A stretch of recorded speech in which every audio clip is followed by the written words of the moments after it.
The man in the closet didn't scream when I yanked the door open. He just lifted his face, all gray skin and wet eyes, and whispered, "You're late." Then every lock in the house clicked shut behind me. Not slammed. Clicked. Like the house had been polite enough to wait. Back up.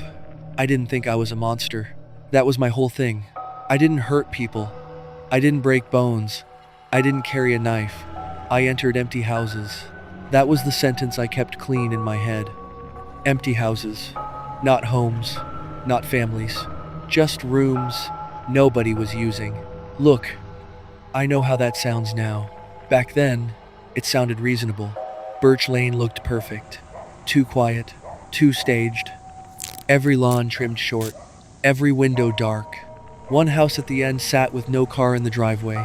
No TV glow. No dog barking its head off.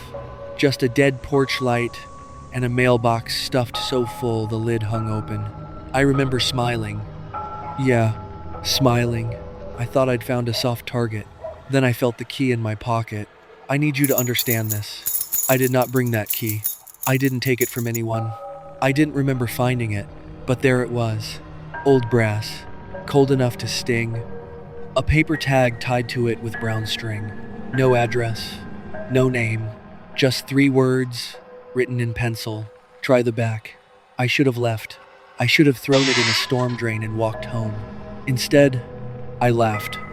Because when you spend years telling yourself the world is stupid and you're the only one paying attention, a warning starts looking like an invitation.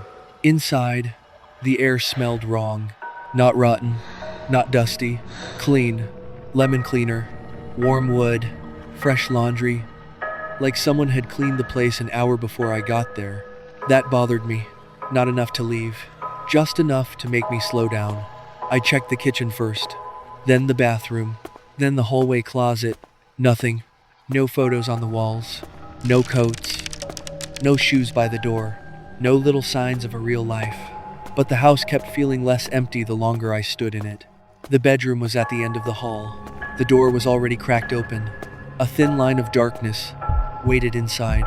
I told myself it was just a room. I told myself I was still in control. I told myself a lot of things that night. Then I saw the bowl on the dresser. A white ceramic bowl, full of keys. Dozens of them. Each one had a tag. I picked one up. Martin, 9 days. Eddie, 3 weeks. Caleb, 14 months. My mouth went dry.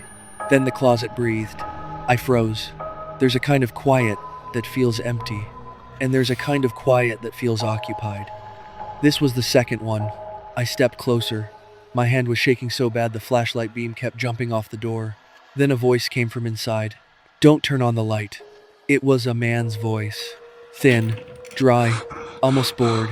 I should have run. I yanked the closet door open instead.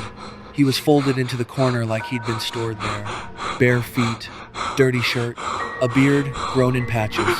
In one hand, he held a brass key. He looked at me like I was late for a meeting. "You check the kitchen first," he said. "Then the bathroom. Then the hall closet. Then here." I couldn't speak. He smiled without showing teeth. I did the same thing. Behind him, the closet wall wasn't drywall. It was hooks. Hundreds of hooks. Hundreds of keys. Some clean. Some rusted black. Some still had house-shaped keychains. Some had tags so old the names had faded into brown smears. Then I saw a fresh one. Bright brass, new string, white tag, my name. Under it, one word. Tonight. My legs went weak. The man in the closet started crying then, quietly, like he hated that he was doing it. "It lets one out," he whispered, "when the next one comes in." Then every door in the house clicked shut. I bolted. I smashed my shoulder into the bedroom door. Nothing. I kicked it. Nothing. I screamed.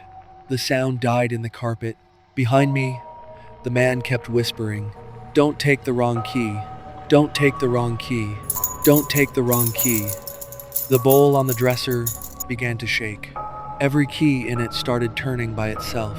Slow, metal teeth scraping ceramic. Then one key jumped out and landed at my feet. Mine. The first key.